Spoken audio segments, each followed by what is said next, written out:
स्वागत है आप सबका मेरे किचन में। आज मैं बनाने वाली हूँ कुरकुरे मूंग दाल के पकौड़े।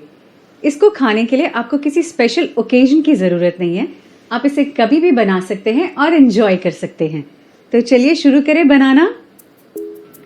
मैंने यहाँ पे 1 कटोरी मूंग की छिलके वाली दाल ली है, 1 कटोरी मूंग की धुली दाल, 2 प्याज जिन्हें मैंने बहुत अच्छे से बारीक काट लिया है, थोड़ा सा हरा धनिया बारीक कटा हुआ, 1 चम्मच सौंफ, 1 चम्मच भुने जीरे का पाउडर, 1 चम्मच अमचूर पाउडर, थोड़ा सा अदरक कद्दूकस किया हुआ, स्वाद अनुसार नमक, 3 से 4 हरी मिर्ची को बारीक काट लिया है और थोड़ा सा साबुत धनिया जिसे मैंने दरदरा कूट लिया है।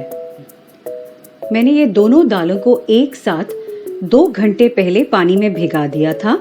देखिए अब ये बहुत अच्छे से फूल चुकी है। अब मैं इस पानी को फेंकूंगी और इसे मिक्सी में अच्छे से पीस लूंगी। ये जो मूंग की दाल के छिलके हैं, ये छिलकों को भी मैं साथ में पीसूंगी। आप इन्हें फेंकिएगा बिल्कुल भी मत, क्योंकि ये हमारे पकौड़ों को थोड़ा सा कुरकुरा बनाते हैं। ये देखिए बहुत अच्छी फाइन पेस्ट तैयार हुई है। अब हम इसे एक बोल में निकाल लेंगे। अब एक एक करके ये सारे इंग्रेडिएंट्स को हम इस बैटर में मिक्स करेंगे। सबसे पहले प्याज। आप प्याज को अपने हिसाब से कम ज्यादा कर सकते हैं।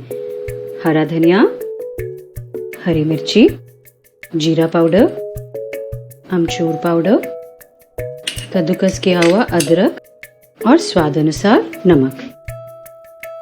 अब ये सारी चीजों को अच्छे से मिक्स कर लेंगे।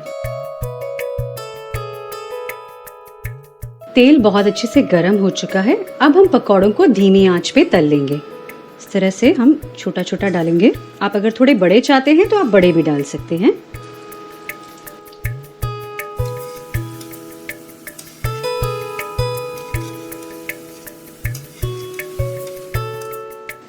ये देखिए ये बहुत अच्छे से गोल्डन कलर के हो चुके हैं और कुरकुरे भी लग रहे हैं। तो ध्यान रखिएगा, आप मूंग की छिलके वाली दाल का छिलका बिल्कुल भी मत फेंकिएगा। अब हम इसे एक पेपर टॉवल में निकाल लेंगे।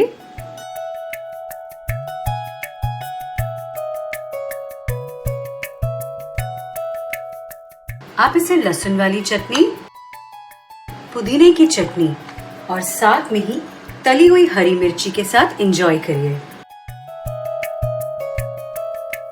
आई एम श्योर आप सबको ये रेसिपी जरूर पसंद आएगी।